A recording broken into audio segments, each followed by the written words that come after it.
All right, we're getting ready. In a second, we're going to be live. We're just testing on our end. Get ready, everybody. We're very excited. We have an amazing special guest today.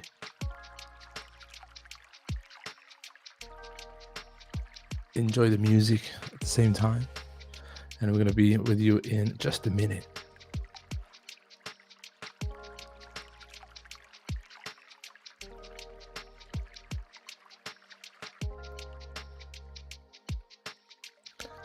Fabio's on the chat. Hello, Fabio.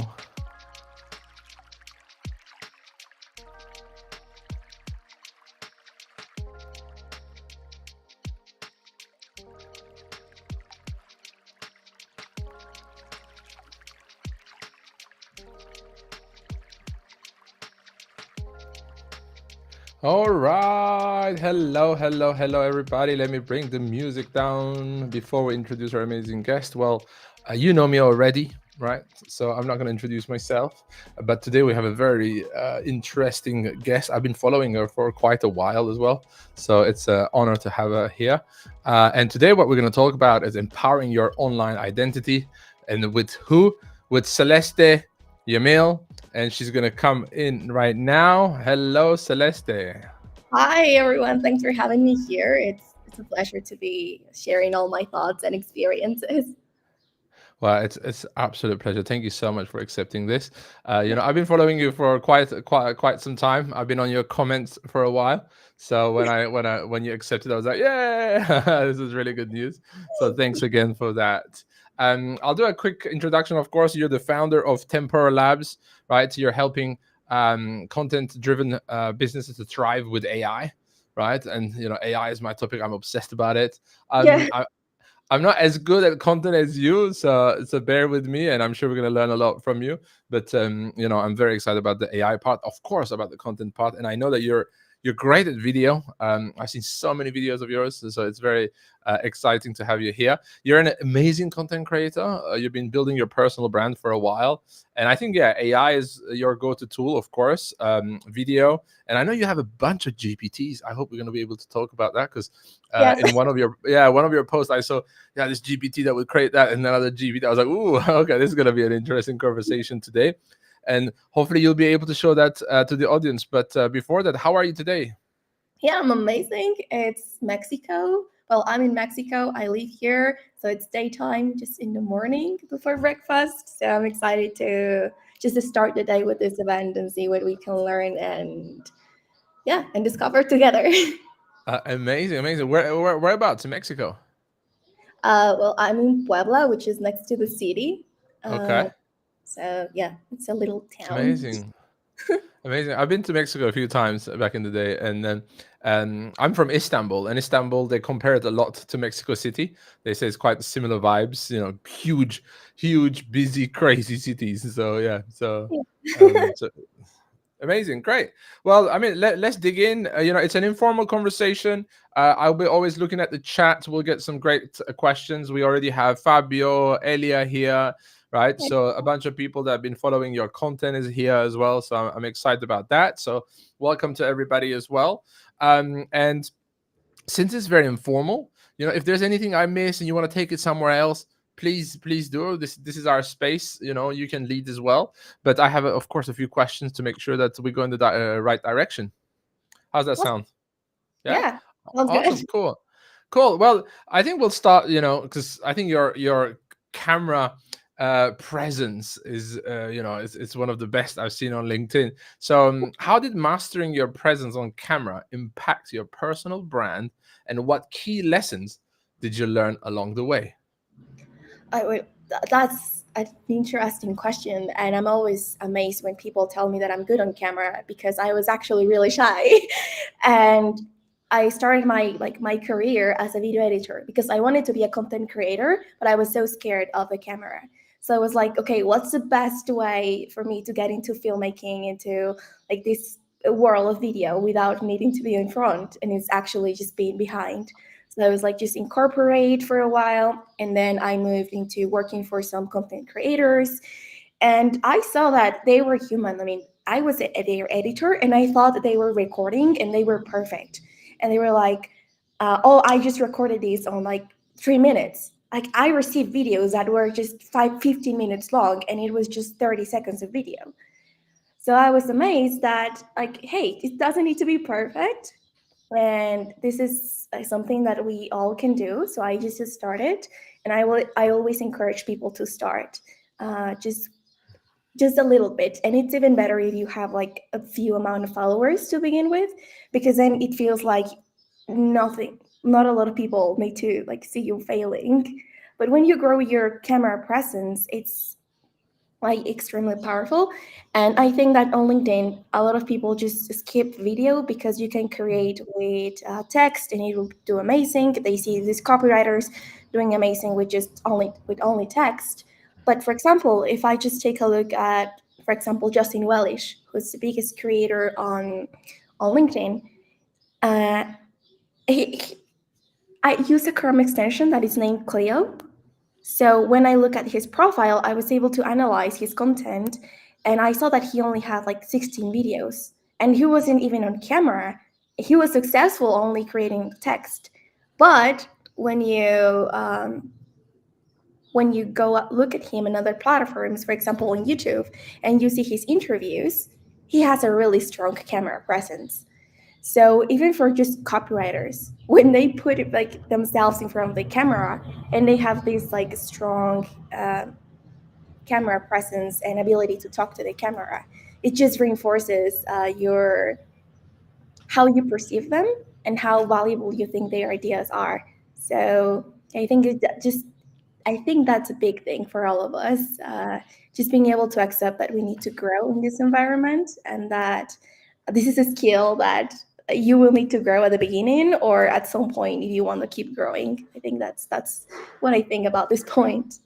Wow, that's amazing. And I think, for everybody here, I think the best day to start was yesterday, and the next best day is today, right? So they can go and just create the video. But I'm a bit, like you in the early days. I've done a couple of videos, and my executive assistant always pushes me to do videos because she's a TikTok star actually, and she always pushes me to make videos, and I do them, and then I see myself, and then I'm like, oh my god, I don't want to do them, right? And so Yeah. I'm still a bit unconfident with that. I bought all the latest gear. I have all the stuff, but do I use it enough? I don't think so.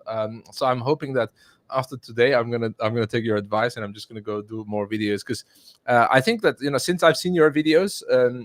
After I've seen a bit of text content and I've seen your videos, I really saw your character, how sweet, nice, gentle person you are, and I think that's how you see people, right?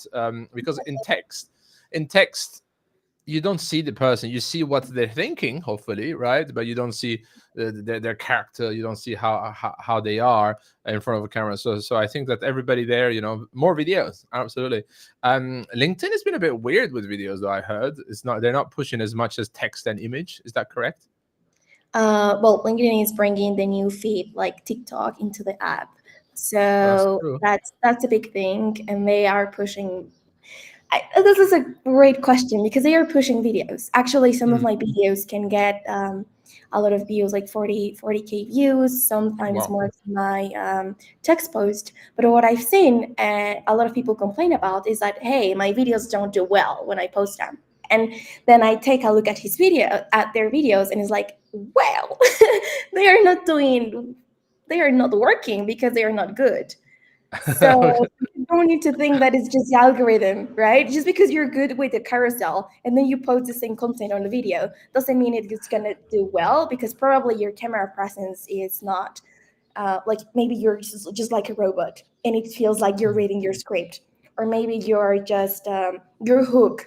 You're starting your video with, "Hey everyone, nice to see you here again. I just wanted to talk about something that I thought yesterday, and I think it's gonna be pretty interesting." It's just like go to the point, right? So yeah, that's a big thing. I see a lot of people saying that sometimes videos don't do well, but it's just because they don't do them the right way.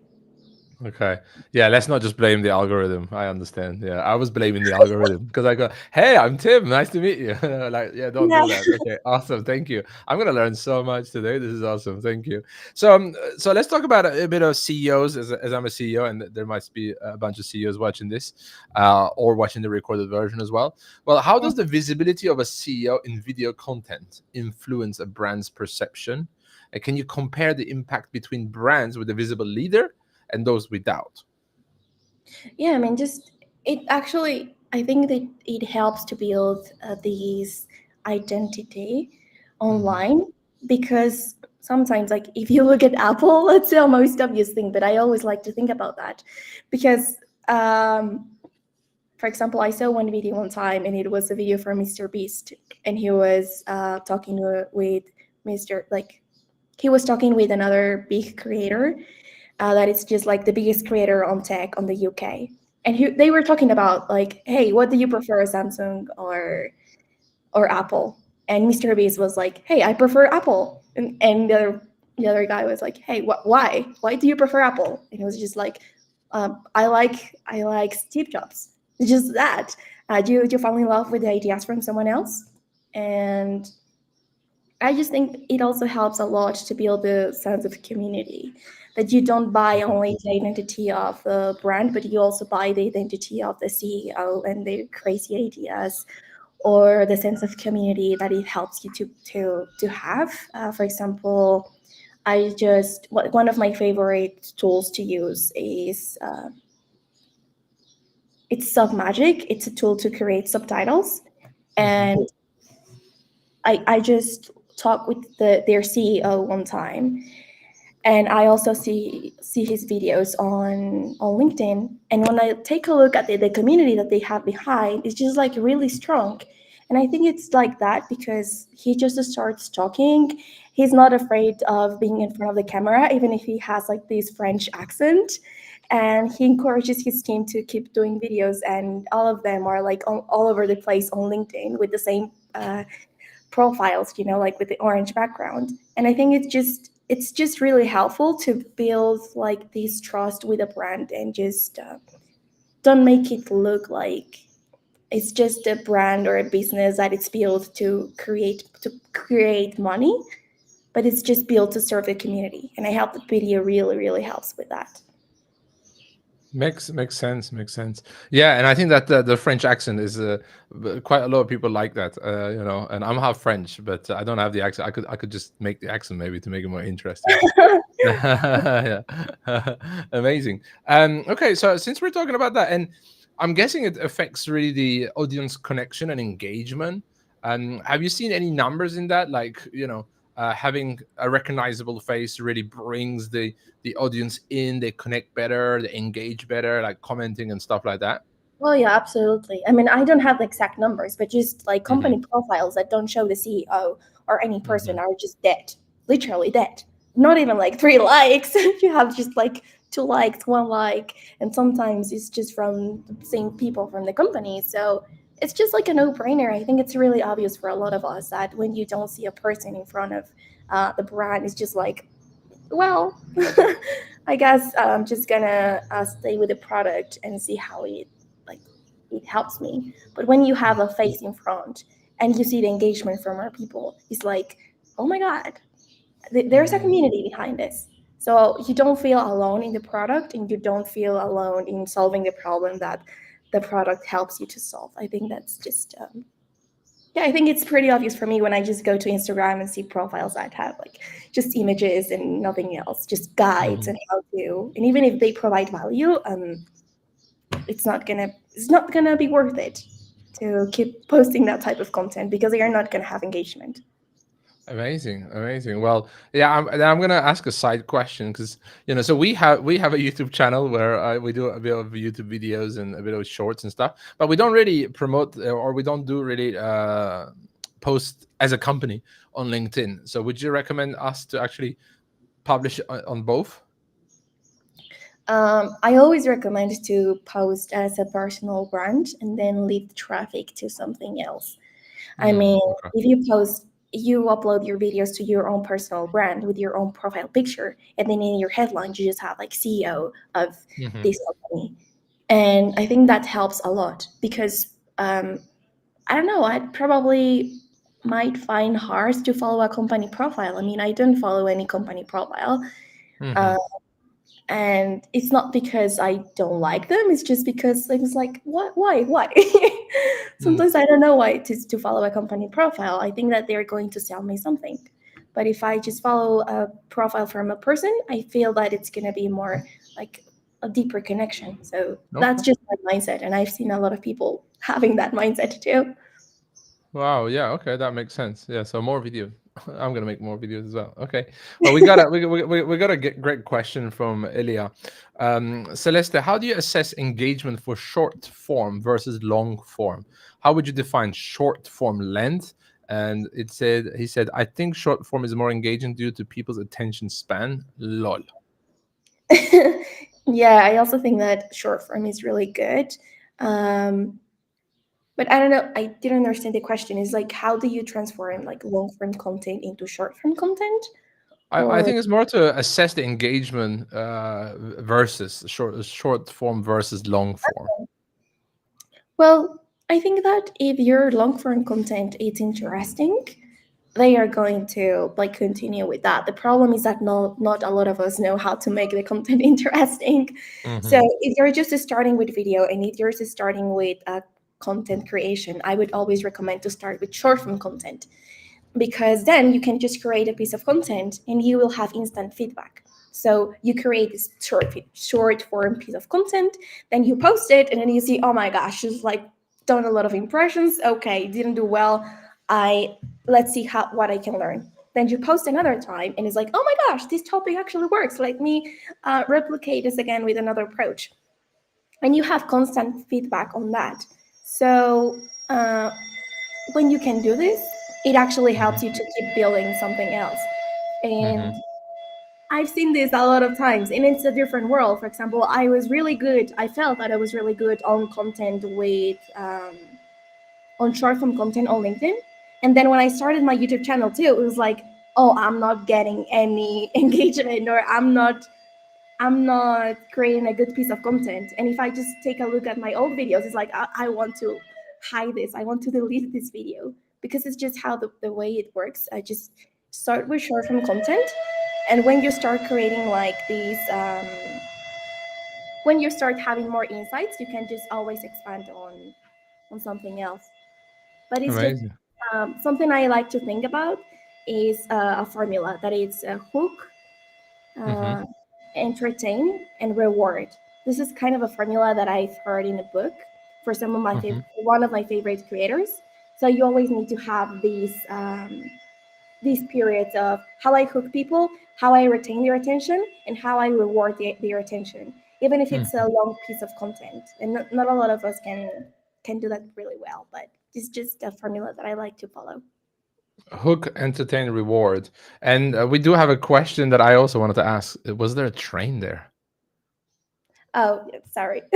Yeah, no, that's why we're just curious. Everybody's like, we're all like, is it a train? I'm looking around me. There's no train. No, Yeah, that's fine. it's something that Okay. happens here, like at this time. I just totally happens. That's fine. That's why we were just very curious if that was a train. Yes, Claire, that was a train. Amazing. So we do have another question from Sugan. How to reach more followers on LinkedIn without connection requests? Oh, that's actually hard. Okay, I see done. some, yeah, done. No, I mean, I see some people that want to take like this approach of actually growing without needing to do a lot of manual work. But from personal experience, I know that the first months or the first steps on your personal brand will always be really manual. Like you need to Hmm. send this connection request, you need to do a lot of engagement, and then after a while you start looking at how that brings you results. But if you don't want to grow like sending a lot of connection requests, there's only like two other things that you can do, and it's being famous on another platform and then drive the traffic to LinkedIn, which it's not true for a lot of us that are just starting, Or the Mm-hmm. second is to actually start posting in groups and then I have really, really good content. So they start actually requesting like connection request or something. But if you don't have good content and if you're just starting, it might be hard that you have it, even if you think it's good. Mm. It might be hard. But yeah, those are the only two things that I've seen work. Amazing. And does groups still work really in LinkedIn? Um, Only when you have good content. Okay. That's what I Okay. was saying. Because I've seen people posting on some groups and they their content is just like non-existent. But I've Mm-hmm. also seen, for example, Dora. Dora, it's a really good it's a good creator that talks about burnout and talks about people that have like jobs, not for entrepreneurs, but for people that work in corporate, for example. Mm-hmm. And she's like top 5 on Canada. She knows how to create good content. So I've seen her posting on groups and she Mm-hmm. has a really good engagement and good results. But it's just because she knows how to create good content. Yeah, so that's my point. Amazing, amazing. Well, I had a lot of questions, but I see our audience has amazing questions for you. So I'm just going to tap into them if you don't mind. Yeah. So Fabio is asking, what's your opinion on having someone else rather than the CEO on camera, like an employee?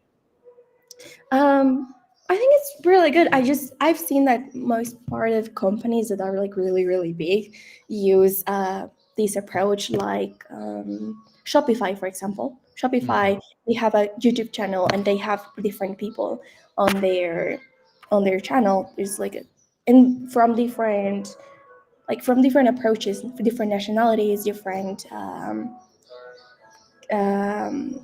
I think they attract different audiences because they are Hmm. from different age range and something like that. Yeah, this is usually when the company is just like really, really small. And if you, sorry, when the company is really big, but if I can see the CEO on camera, just sometimes I think it really works. Okay, amazing, amazing. Thank you for that. And we do have Claire with another question than just the train now. It's do you have any specific Sorry. methods in reaching out to people via direct messages? Example 5 per day. Reach out to a new contact? Question mark. Yeah, I mean, I was doing like 10 per day when I started because it's more manual work. When you start creating content and actually people start reaching out to you, it's more about how to filter those connection requests. But when you're starting like 5 per day, a minimum, it's actually valuable. And Mhm. if, I always recommend like kind of 5 or something that you can handle, not a lot, because here the most important thing is actually having quality, because then you might be sending a connection request that is personalized and you might be asking a question and that person might just start to answer your message, your connection request, and then you can start talking, and that's when you build connections with people. So yeah, quality matters. I would say 5 per day, it's okay. Okay, amazing, amazing. Hope that helps, Claire. And actually, thank you for that question because I Yeah, got it's to do good. more of that as well. Yeah. Great. Okay. Well, I do have some other questions.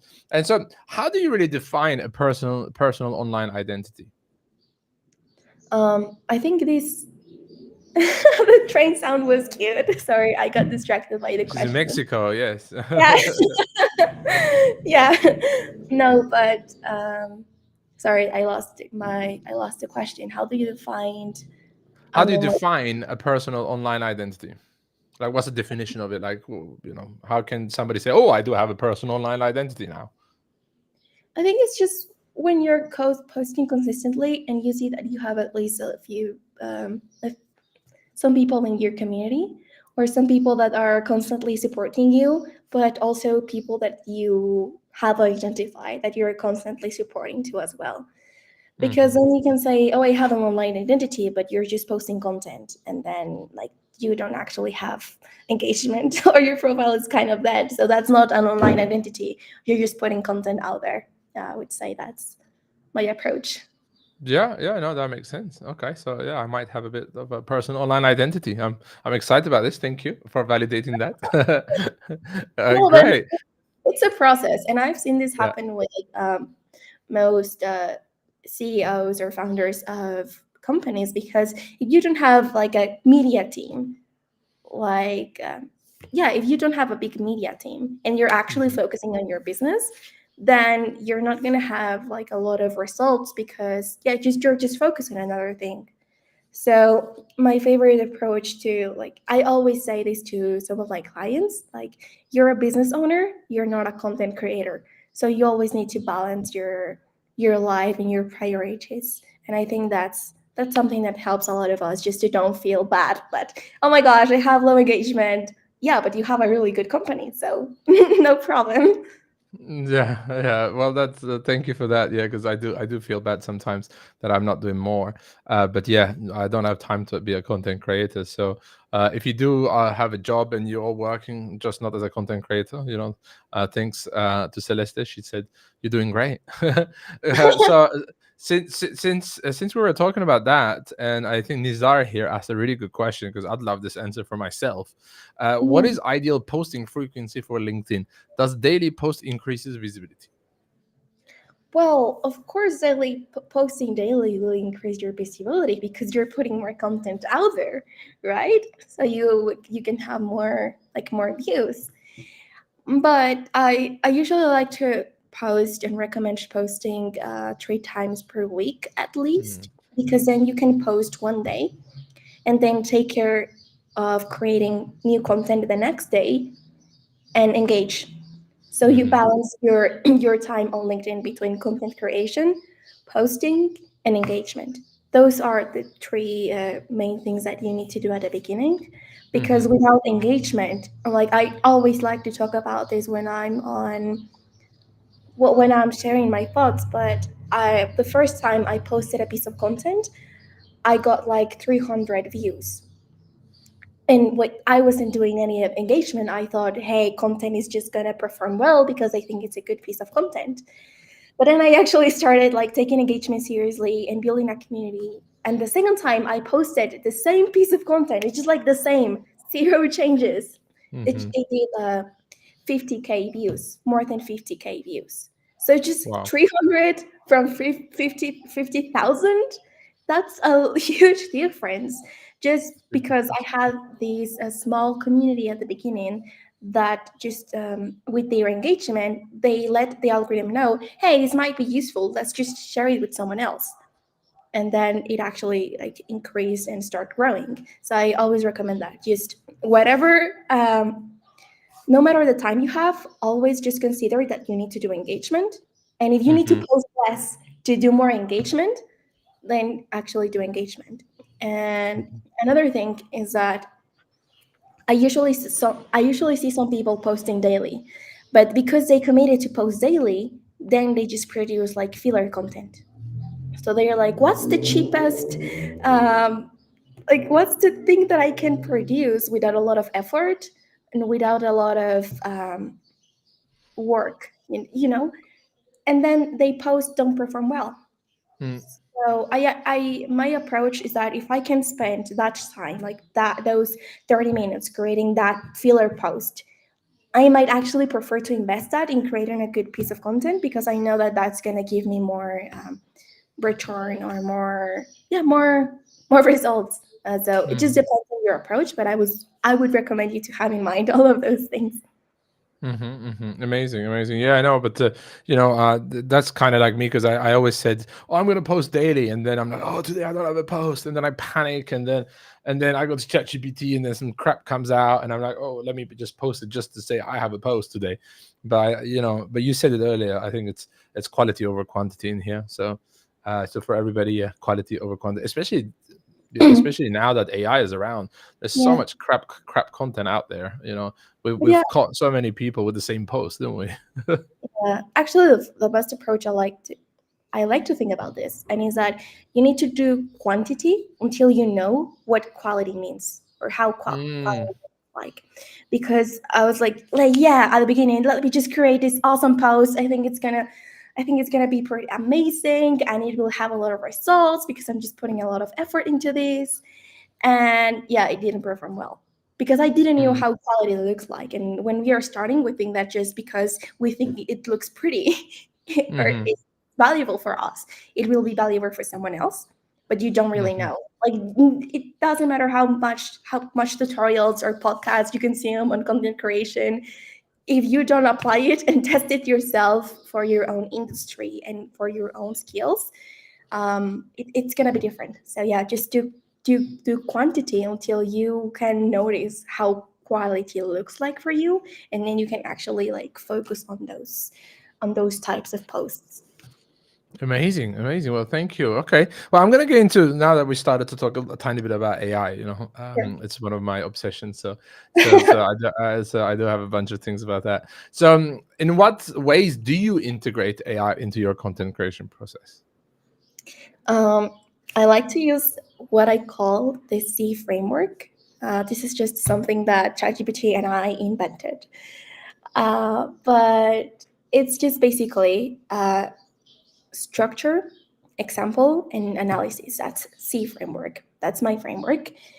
So for anything that you see that has a structure, you can use AI to help. For example, the format of a post. You Hmm. have a post that has a hook, then you have the body of the post, and then you have the ending of the post, with that some people like to call it the power statement. And this power statement is usually, if you have to summarize your post in one sentence, explaining one key message, what, how, yeah, what the key message would be. Hmm. For example, if you need to put that key message in a quote, if you imagine yourself like creating a quote like a team 2020 24, um, what that quote would be, I think Hmm. that's the power statement. So that's the structure of a post. And if you can find a structure for some piece of content, then you can actually use AI to help. The second thing is examples. So if you have examples of good versus bad, for example, with a hook, um, this is a weak hook. This is actually a powerful hook. If you have examples of those two, then you can actually automate that with AI too. Well, not automate that, but use AI to help. And then finally, if you think that you can analyze something about your content, then you can use AI to help as well. And well, I think this is how I use my GPTs now, because I have a GPT that helps me to do the format. I also have a GPT that helps me to do the hooks. And I also have like a workflow where I just download all my analytics from LinkedIn. And then I see, okay, what's my best day to post when I want to have more engagement? What's the best day to post when I want to have more views? And when I want to have more views, it might be useful if I'm just putting a lot of effort into this guide and I want to post it on that day because I know it's going to be more valuable. Hmm. And just by analyzing my data, for example, I've seen that if I post on Friday, or if I post on weekends, I usually get less engagement.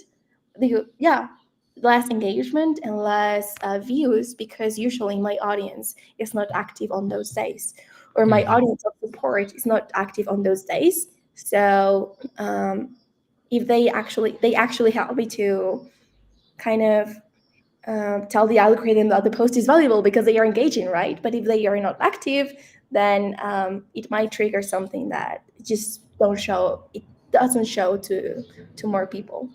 But yeah, I mean that's my approach to identify the things that you can kind of automate, semi-automate with AI. Okay, no, that makes sense. That makes sense. Okay, great. Okay, so now that I mean, a lot of people are very curious about your GPTs and how you do things. I see a lot of questions there. Before that, though, what would be the advice then? Since you talked about your framework, the C framework, which is awesome. How or how should they tackle the AI content creation or assisted, let's say, content to make sure that it's authentic and personal? So the best way is to change the mindset that you can create something with AI that is going to be good content, because AI can't create good content, and it's just the way it works. For example, if you go to do your research and find and try to find how ChatGPT works, you will notice that it's just a probability based model. So, for example, if you take a look at your phone and you start typing in your keyboard, you will notice that at the top you have some suggestions of the next words that you can use because your keyboard has like just analyzed your behavior. So if I type I like to watch, then my suggestions might be I like to watch TV, I like to watch Netflix, and Netflix might be the first option because I like to watch Netflix more than what I like to watch TV. So just kind of analyzing and the probabilities. So this is the same kind of science that ChatGPT uses.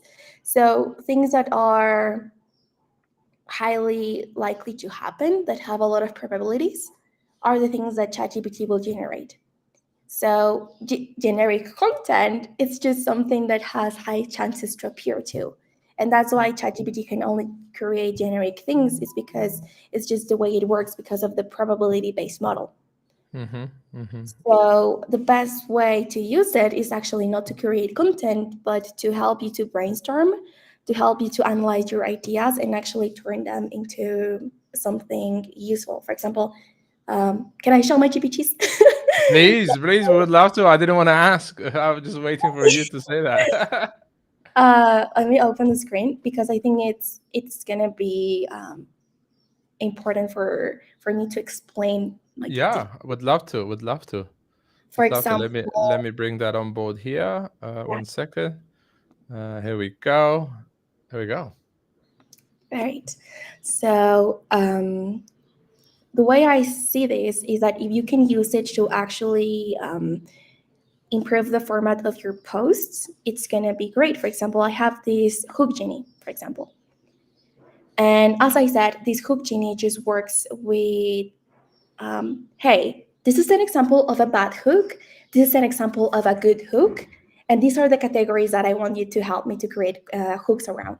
So, for example, I'm just explaining my idea. I just say, hey, ChatGPT, like, go, help me to start creating hooks. And here saying, okay, awesome. I will help you to get started. Just give me some, like, answer these questions and help me to have more context about you. And then I will start creating hooks. And this is something that I will always recommend people to do. I see some people creating GPTs that only when you click something, they generate an output.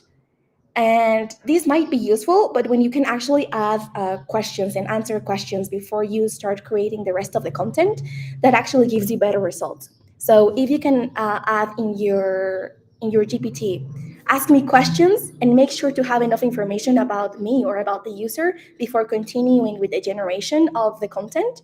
Oh my gosh, that's gonna be a life changer because then your content is gonna be like better. So yeah, for example, for this GPT, we create hooks around different categories. For example, the first one is to delete pain points. The second category of hooks are with a bold statement. Then the third category is to create controversial hooks controversial hooks with controversial ideas. And the final one is to create hooks that have that help you to build credibility. So so these are some of the categories. But now, for example, I also mentioned that I use GPT, or I like to use ChatGPT to improve the format of something. So in this one, that is a profile pilot. Let me see. Oh no, this one is actually to build profiles. Let me see. Brainstormer, Format Guru. This one, Format Guru. So Format Guru, if you see, I say, okay, let's go. And it's not generating the post for me, but it's saying, okay, just before anything, I want to make sure that I have enough information about you to start creating your post. So here it says, okay, I want to explain this thing. Now that you have enough information, just continue creating the post. And it's saying, okay, now let me create it. And as I said, we have a structure, right? So for a good LinkedIn post, we have a structure. We have a hook, and then I'm using a framework to generate the post. So if you take a look at copywriting frameworks, you will find something like path framework, problem, agitation, and solution. You will take a look at before and after bridge. I don't know, the hero journey. you have different frameworks for content, because usually great content it's built with an intention, and the way you build that intention is with copywriting frameworks. So if you're not using copywriting frameworks in your GPTs when you create content, then you might have problems with the flow of the information. So that's one thing. So number one, just make sure that if you create GPTs, you ask them to have enough information before generating any type of information. And number two, use copywriting frameworks. So if you're using use copywriting frameworks if you're using it to generate content. So for example, here's making the hook, is putting the problem, agitation, and solution, because I'm using that framework, and then it's building the conclusion. So from this thought that I have and things that I wanted to explain, it's helping me to generate the first draft of my post. And that's something I really, really love to do. And other thing, for example, is when I'll also mention data. So if you can analyze something with ChatGPT, it's your data and your analytics from any type of social media. So here you can see that I just uploaded my data, and I just started asking questions like, hey, what's the average of engagement that I get per week? So I want to see that if I want to get more engagement, it's usually on Mondays and Wednesdays. I see that, okay, amount of impressions. When do I get more impressions? So funny enough, I get a lot of impressions on Monday, right? So I know that if I want to post like a guy that I spend a lot of time with, or if I'm just collaborating with a brand, I can post that on Monday because it's usually my best day to post. And yeah, I mean, those are some of the things that I think and I love to see ChatGPT doing. And I see your face now. And some of sorry, my voice. And if I can give an advice to someone on how to build a GPT that took me months to realize, is that you need to have a structure. So a structure that I like to follow is just, for example, at the beginning, saying, hey, you're a hook genie. I always like to give a name to the GPT because it reinforces the identity, and it's like a little bit of framing. So I say, hey, you're hook genie and you're an expert copywriter. Like a lot of people talk about like assigning and telling the AI that it has a role. So I say, hey, hook genie, you're an expert copywriter and you help people to do X, right? And then you say, here are the rules that you always follow. And then I include things like you never use salesy words like discover, skyrocket, revolutionize, digital landscape, all of these banned words that are just kind of trashy when you create content with. So you're establishing the limit. I also like to say, what's the tone of voice? So I like to say, I want you to use a casual voice of tone, like if you were talking to a trusted friend. Something else, it's also use a readability level of third grade to make it appealing to international audiences to understand, or not a native English speaker to understand. And this is quite funny because I'm not a native English speaker. So sometimes when I look at other posts and they have a really hard language, then I'm like, I'm not going to read that. I don't even understand that word, right? Yep. So I've noticed that when I put this type of prompt, make it appealing for someone that is not a native English speaker, it usually uses an easy language to understand. So yeah, that's something else. And finally, what's something? Oh, yeah, so you create your GPT, you assign a name to the GPT, a role of the GPT. So if it's a copywriter, if it's a data analyst, if it's going to analyze your data. And after that, you establish the rules. And you can include things like banned words, you can include things like the tone of voice, the readability level always needs to be between 3 and 5. And finally, I always recommend to include something like, as a last rule that you need to follow, you always guide the user through all of these steps. And then you start describing the steps that you want the GPT to follow, like step one, do this. Step two, do this. Step, and you go and go. Because when I wasn't adding steps, I noticed that my GPTs were really unstable. So it would generate a good thing one time and then it will generate crap like the next one. So yeah, GPT, doing that with steps always work. And I'm giving kind of a lot of tips right here. Yep. But I'm noting them even. uh, another thing is to use capital letters. So, for example, if you have step one, step two, I always like to write these with capital letters, because I've noticed that when I ask ChatGPT, hey, what's the difference between this sentence one and sentence two? And sentence one, I wrote sentence one with capital letters. So ChatGPT will tell me, oh, sentence one actually has more emphasis. It's showing that you emphasize that idea. So I was like, so you actually understand capital letters, like something that has emphasis. So in my GPTs, I always write something like, I always write the words always, never, step one, step two, Mhm. example, in capital letters, because those are the things that I want to emphasize. So yeah, it's just a little bit of context of how to build a GPT, a powerful GPT. That's amazing. That's amazing. I know you're short on time because if not, I think we could stay here for hours and hours. And Mhm. so because your tips are incredible. Thank you so much for all those amazing tips. I hope everybody took note of it, or they'll watch the recording. I'm sure, and we'll do also a follow up. But Celeste, I want to give some time as well to how can people find you? I think they know, but let's repeat that.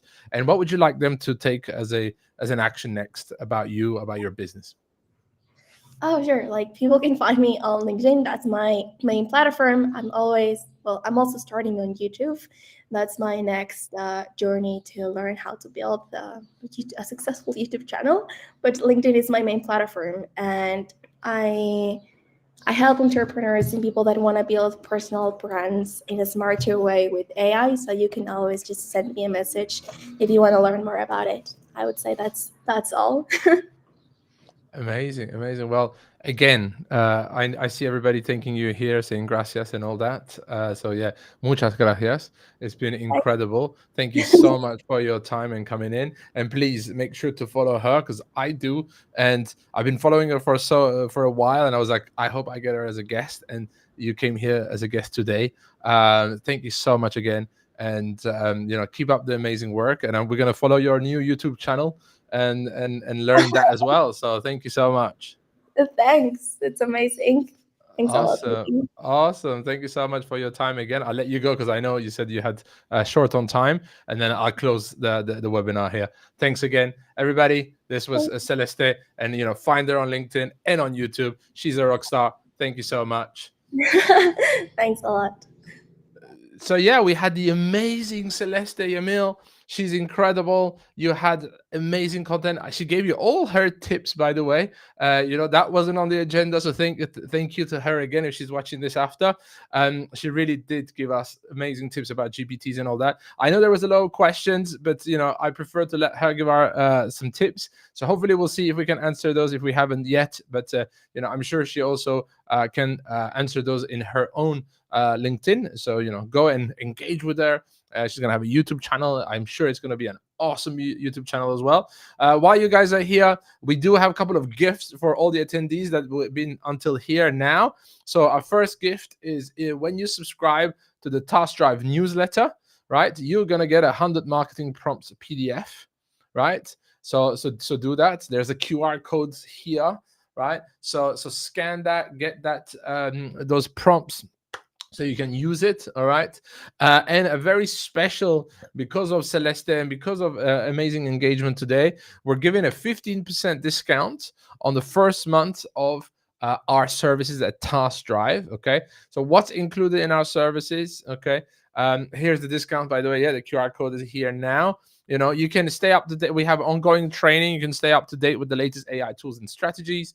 We do have a community access, which is a full access to Taskdrive's community portal, where we have special guests, we have masterminds, we have prompts, we have PDFs, we have GPTs, we have templates, we have so much on there, right? And we also do training sessions, comprehensive training for both our clients and our VAs, which you'll see on our website. We give VAs to our amazing clients. So if you're an entrepreneur, a solopreneur, a consultant, a coach, a business owner, you all need a virtual assistant. And we have the top VAs. I'm going to say it. We have the top VAs because they're all trained on incredible AI skills, AI tools. So I'd say I call them the augmented, right? AI augmented VAs. That they are 5x more efficient than just a normal human. They are a human. They're lovely people, by the way. Some of them are here. They are absolutely lovely people, but they're so efficient that you think they're a robot. But then when you see them on camera, oh, you are a real person, right? So do check out that.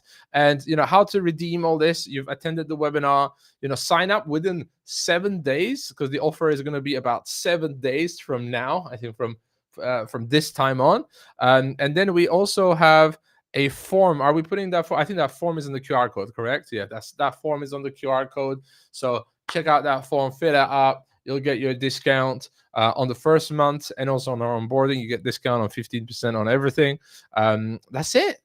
Thank you so much, everybody. It's been an incredible engagement. And again, our amazing guest Celeste was awesome. This was really, I learned so much today myself. So it's great, because usually I just do screen shares, and today I was kind of in the audience learning as well. So ladies and gentlemen, thank you again. And it's the first time we're finishing before an hour. So I'm quite excited about that, because if you let me on my own, there's an hour 20, an hour 30, right? So ladies and gentlemen, thank you so much. See you at Taskdrive. Check out our website, check out our discount, go on our newsletter, and all that kind of cool stuff. Thanks.